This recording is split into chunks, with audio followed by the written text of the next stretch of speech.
Hey guys, Chris Superfast RC, and today we're taking a look at the Traxxas 1/16 scale E-Revo VXL. So this truck has been out for a very long time, and I have just never had the opportunity or really the need to pick one up. I've wanted to, I've seen it in shops. It's a really cool form factor, super small. You could throw this thing in a backpack or carry it around with you in your vehicle and not even know it's there. It's super small, really is a fun car to drive. And yeah, just never had one until now. So here it is. Obviously, you can see it on the right-hand side of the screen. It's already out of the box, guys. Didn't even want to bore you with that today. So here's the box if you wanted to see it. Like I said, it's been out for such a long time. Really isn't anything new, but there is a reason why I have chosen to pick this guy up. One thing is the most recent versions come with the USB-C charger. Which, dude, this is so much better than the 12 volt cigarette lighter charger. You can use this thing on your regular phone charger. High amp, of course. You want to have a pretty hefty one. At least it supports like quick charge to make this thing really cook. But yeah, great thing. Since Traxxas wants to continue using NIMH, it's a good thing to do. Have a better charger. You can use it in more places. VXL 380 Valenion, VXL 3M, it's been around for long. This one does come with the upgraded TQI capable transmitter, which is very nice. It's non-TQ, black oxide hardware, metal diff gears, GTR shocks. Yeah, anyways, guys, a lot of stuff, you know, fully waterproof, of course, waterproof servo, waterproof receiver box, all that good stuff. 50 plus miles an hour, we'll see about that. Anyways, let's get the box out of here. Let's get the car into frame. So we did get the blue one. And we're going to have to zoom in here just a second. Here's the TQI. You can put the TQI module in there and get some telemetry, stuff like that. Nothing anybody hasn't seen before. So, moving on to the car. And like I said, I might have to zoom in a little bit. So let's do this right quick. Might be too much. Zoom out a tiny bit. There we go. So there is the E-Revo VXL in all its glory. Basically, a shrunken E-Revo 1.0, guys, not a 2.0. This is based on the larger discontinued 1.0 E-Revo platform, which is one of the first RC cars, or earliest RC car, I won't say first, but earliest RC cars I had. I had the original when it came out way back in the day in the 2000s. Dual brush motor E-Revo, right? So let's go ahead and pull these pins off and get into this, and we'll talk about why I chose to pick this thing up. So rumor has it, since the Max Mini has been released, the E-Revo Mini is on the chopping block, guys. You will not see this car on hobby shop shelves much longer. Basically, once stock is out, is my understanding, this car will not be manufactured anymore, and it will go the way of the dodo bird, unfortunately. But here's the body. Like I said, very much so based on the 1.0 body. And the car itself is based on the E-Revo 1.0 layout, just shrunk to 1/16 scale, which is really awesome. If you need something for scale size, here is a truggy tire, A-scale truggy tire. You can see basically how small this car really is. I mean, it's pretty crazy. Just the size, if you didn't have anything for scale, what this thing would look like. Anyways, a couple things out of the box. If you've seen Ultimate RC's video on this, you know out of the box the suspension dampening is way too light. The shocks need heavier oil. I think he said 80 to 90 weight. So I haven't touched anything like that yet. Here's the undercarriage. Like I said, carbon copy of an E-Revo 1.0 design. Plastic tie rods and push rods here. Of course, you have your cantilever, your progressive, I think this is progressive 2s. Yeah, progressive 2 rocker set right there. And plastic bodied shocks with adjustable spring collars. So all that is upgradable, adjustable. You can get aluminum shock bodies, all of that if you want to. You can do dual servos if you want to, or you can just upgrade this thing. A lot of people go to the Savox servo for this guy. It's sufficient, I think, in stock form.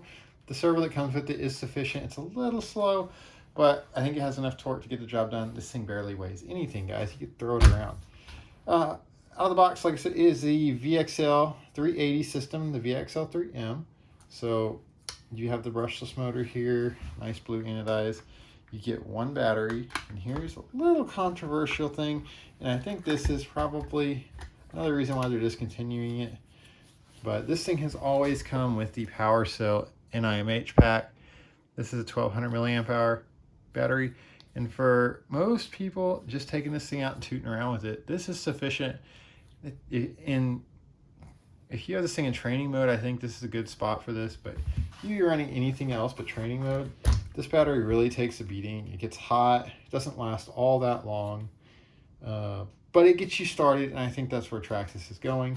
You can get another one of these and run it in series for a 12 cell nickel metal hydride if you want. Of course, like I said, being an E-Revo, you have dual battery trays, so over here they give you a card in there that tells you, look, this is for the second battery. If you want to run just one battery, run it on this side for weight balance. So there you go. That is our power cell. It does come with the Traxxas ID connector, which goes straight into the new USB-C charger right there. So that's that. Really like this guy. I hope they come out with a LiPo version. That'd be nice too. They might have it. I don't know. I don't stay abreast into things like that. But yeah, we'll go ahead and tuck that back in there and get back on with the show. Yeah, so if you're ever wanted a mini E-Revo, guys, I think the time is now. You need to pick one up. That goes the same for the Mini Summit. It is probably just on the same situation as a mini E-Revo. So if you want to get one, guys, get them now. They're not going to be here much longer, especially since the Max Mini has been released. And to be honest, guys, I think this is a better handling platform. I didn't say that too loud, did I? This thing handles really well. Once you sort out the shocks, getting a little heavier weight oil in there, a lot of heavier weight oil in there. I think they come with like 30 or 40 weight out of the box. Way too light in my opinion, but it is what it is. This thing is designed to bash around the yard. It's not designed to be a race truck. It never will be a race truck. But I think it does a great job of what it's built to do, which is be a great travel-sized RC, and maybe being a great first RC if you run it in training mode. I think it can be a good RC car for the young ones, especially the brushed version. There is a brushed version also available. Let me struggle with these body clips. God, I'm getting old, I can't see. Yeah, so if you want to get the brush version for your kiddos, which I did get this for my kids, but I am running it, like I said, in training mode, so they can grow into the VXL power if they would like to. If not, Dada will be very, very happy to turn it up and see exactly what this thing will do. But yeah, guys, like I said, it's based on the 1.0, so you don't have a clipless body. A lot of things are kind of not the Traxxas way nowadays. That's why I said, if you want to get this truck right now, pick it up, run about $299. I think the brushed version is like $100 less, so $199. And upgradable, of course, it comes with all steel gears. A lot of people say you don't want to put too much 3S into this. I probably agree with them. Probably, if you're going to run this thing, just like I said with the 1.0 E-Revo, it's a 4S truck. It's meant for 4S. This is probably meant for 2S. You can run on 3S, but you're going to munch the diff gears. You're probably going to twist drive shafts. Not going to be a lot of fun, but on 2S, guys, this thing's a blast. I have driven it already. It's pretty obvious that this thing's not fresh. So, yeah, look for my full review here. I don't know when I'll get around to doing it, but we've had it for a couple weeks already. It's been super fun. Just take the kids out and they can drive it, smash it into things. And in training mode, this doesn't probably go over 15 miles an hour, even in a straight line. So that's good. Probably about 25, not in training mode. It definitely pull wheelies when it's not in training mode, but in training mode, it's not going to scare anybody. So that's good. But yeah, just been my little overview and kind of history on the Mini E-Revo. This shares the platform with the Mini Summit. So if you want a Mini Summit, if you want to have some sort of summit in your life, before they all go away and the E-Revo platform decides to be gone, guys. That is another thing. The Nitro Revo is also rumored to be on the chopping block. So if you want a Revo anything, I think 2025, specifically early 2025, best idea is call your hobby shop, get one set aside before you can't get your Revo on anymore, guys. Obviously, the Revo is ubiquitous. They'll be on the aftermarket for years to come. You'll be able to get Revo parts. There are millions of Revos out there. I'm not sure about millions, but hundreds of thousands of Revos that have been produced over the years. And yeah, guys, it's been Chris, the Super Fast RC. What else can I say? Great platform from Traxxas. You know, we love the Traxxas here. We love the Associateds. And we'll get you some more content in the near future. Thank you for watching, and we'll see you in the next one. Bye-bye.